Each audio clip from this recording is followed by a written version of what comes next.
Salahuddin Al-Ayyubi adalah salah satu pahlawan besar dalam sejarah Islam. Ia mendapat gelar Al-Malik Al-Nasir yang artinya penguasa yang bijaksana.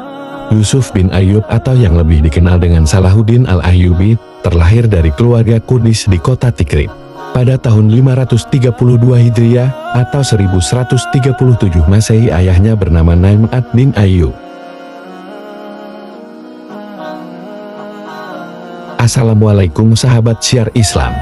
Kali ini kita akan membahas sejarah kisah Salahuddin Al-Ayyubi sang panglima Islam. Sebelum melanjutkan kisah ini, sebaiknya untuk mensubscribe video ini terlebih dahulu. Jangan lupa untuk simak dan tonton video ini sampai selesai. Masa kecil Salahuddin Al-Ayyubi dihabiskan untuk belajar di Damaskus. Selain belajar agama Islam, Salahuddin Al-Ayyubi juga mendapat pelajaran militer dari pamannya Asaddin Shirkuh, yang merupakan seorang panglima perang Turki Saljuk. Bersama dengan pamannya, Salahuddin berhasil menguasai Mesir dan mendeposisikan sultan terakhir dari kekhalifahan Fatimiyah di Mesir. Berkat keberhasilannya, Salahuddin diangkat menjadi panglima perang pada tahun 1169 Masehi. Salahuddin dikenal karena kecerdasan dalam menyusun strategi, baik dalam peperangan maupun dalam pemerintahan. Tak membutuhkan waktu lama, Salahuddin mampu memimpin Mesir dengan baik. Salahuddin juga mendirikan dua sekolah besar yang mengajarkan tentang Islam yang benar. Tujuan beliau adalah untuk menghapus ajaran Syiah yang menyebar di Mesir kala itu.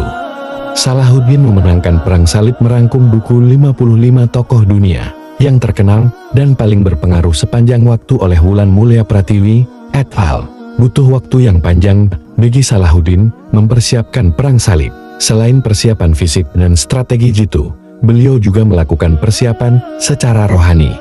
Adapun persiapan lainnya adalah membangun benteng-benteng pertahanan yang kuat, perbatasan-perbatasan yang jelas, membangun markas-markas perang, dan menyiapkan kapal-kapal perang terbaik. Persiapan juga dilakukan dengan mendirikan rumah sakit dan menyuplai obat-obatan.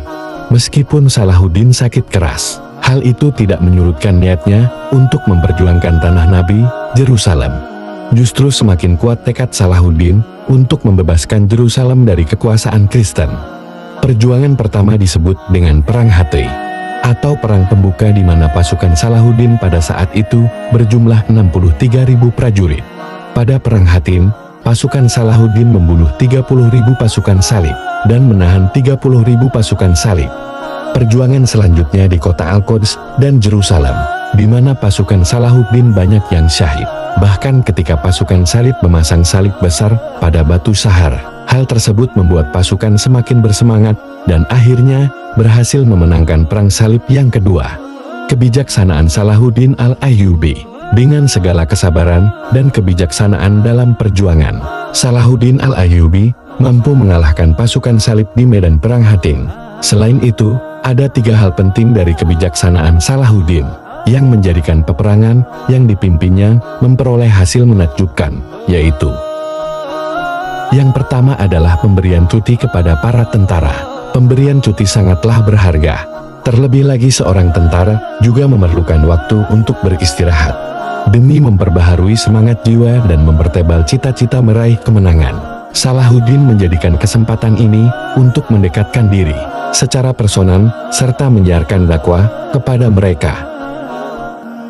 Yang kedua adalah pemberian grasi kepada pihak musuh. Salahuddin saat menaklukkan Yerusalem menampilkan keluhuran budi kepada pasukan salib, berbanding terbalik dengan apa yang dilakukan pasukan salib dahulu saat menaklukkan Yerusalem. Salahuddin justru memberikan grasi kepada beberapa orang, di antara mereka yang dinilai tidak melakukan penindasan keji terhadap umat Islam.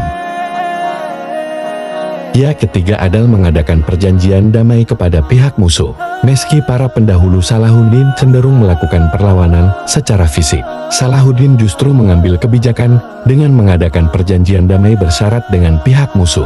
Hal ini dilakukan untuk menghindari jatuhnya banyak korban dan kerugian yang lebih besar.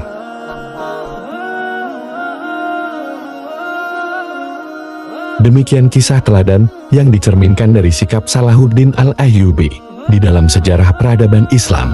Kegemilangan perjuangan dari sosok Salahuddin dapat menjadi teladan kita semua. Bila ada kesalahan kata ataupun penulisan kata, saya mohon maaf. Untuk teman-teman yang sudah sedia menonton dan menyimak video ini sampai selesai, saya ucapkan terima kasih. Saya akhiri, wassalamualaikum warahmatullahi wabarakatuh.